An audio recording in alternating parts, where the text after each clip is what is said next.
Canada, which denied you visa, recognizes IPOB. Biafran group slams defense chief Chris Musa for intimidating members using social media.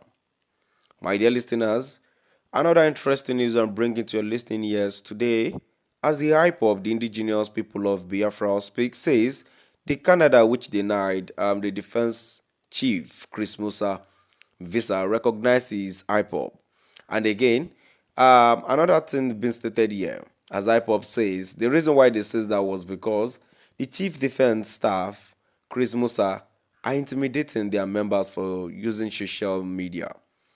And the last time I checked, I do not think it is in anybody's right to choose the reason why they will use social media or not. So I don't think it is his place of the chief of defense staff to choose for them. This is unlawful. So my dear listeners, moving on to the full details, kindly please ensure you like, subscribe to this channel and share.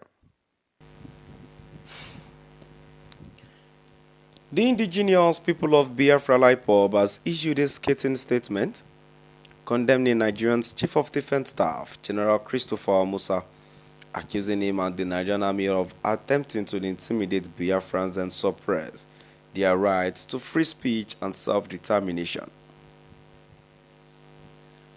In a statement signed by IPOB's Media and Publicity Secretary, Ima Powerful, and released on April 25, 2025, the group declared that even Canada, which denied Musa visa recently, recognized the IPOB family.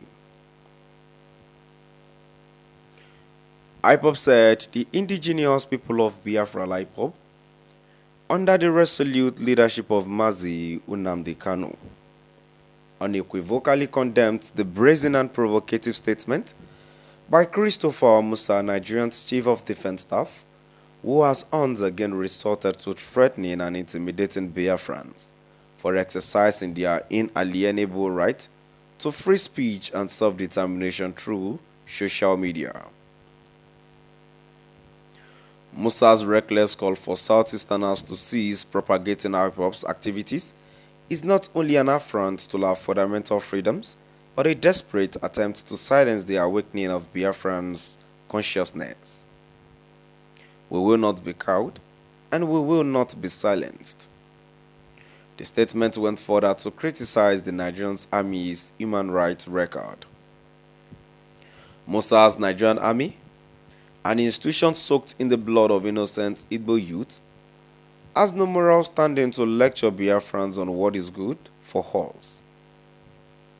This is the same army that has orchestrated relentless massacres of our people since 1966, from the pogroms that claimed over 5 million Igbo lives to the ongoing genocidal campaigns in Biafra land.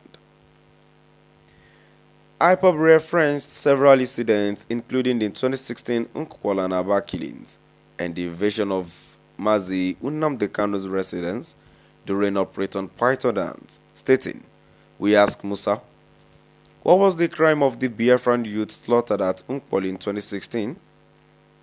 A massacre acknowledged by Amnesty International and UN Special Rapporteurs as constituting crimes against humanity. What was the offense of the Igbo youth mouthed down at National High School, Aba, or those killed during the Trump Solidarity Rally in Port Harcourt? What justified the murderous invasion of Mazi Nnamdi Kanu's residence during Operation Python Dance, where 28 innocent Biafrans, including Kanu's parents, were killed in cold blood by your forces, orchestrated by your Fulani overlords?" The statement also criticized traditional rulers in the southeast who hosted General Musa. "Musa, your audacity to spew gibberish on Biafran soil is enabled only by the cowardice of lily-livered traditional rulers who grant you audience to desecrate our land with your presence. Such traditional rulers are unfit to lead and must face the consequences of their betrayal. We hold them in contempt for entertaining an agent of oppression whose ends strip with the blood of our people." IPOB, which further defended its social media activism, added, "Let us remind Musa of the undeniable truth. It was IPOB's social media activism that altered the Fulani Ruga settlement scheme in your own Kaduna village, preserving your people's rights to their ancestral lands. It was IPOB, under Nnamdi Kanu's leadership, that stopped the waterways bill designed to enslave indigenous populations to Fulani hegemony. Instead of gratitude for IPOB's tireless efforts to protect indigenous people across Nigeria from Janjaweed domination, you parade your ignorance, vilifying the very moment that safeguarded your community from perpetual bondage. Shame on you, Musa, for your blindness and ingratitude. The group dismissed the label of being an unlawful organization. Your reference to IPOB as unlawful is laughable. No nation in the world, except your Fulani-controlled Nigeria, has proscribed IPOB. Even Canada, which rejected your visa application, hosts one of the largest and most vibrant IPOB family globally.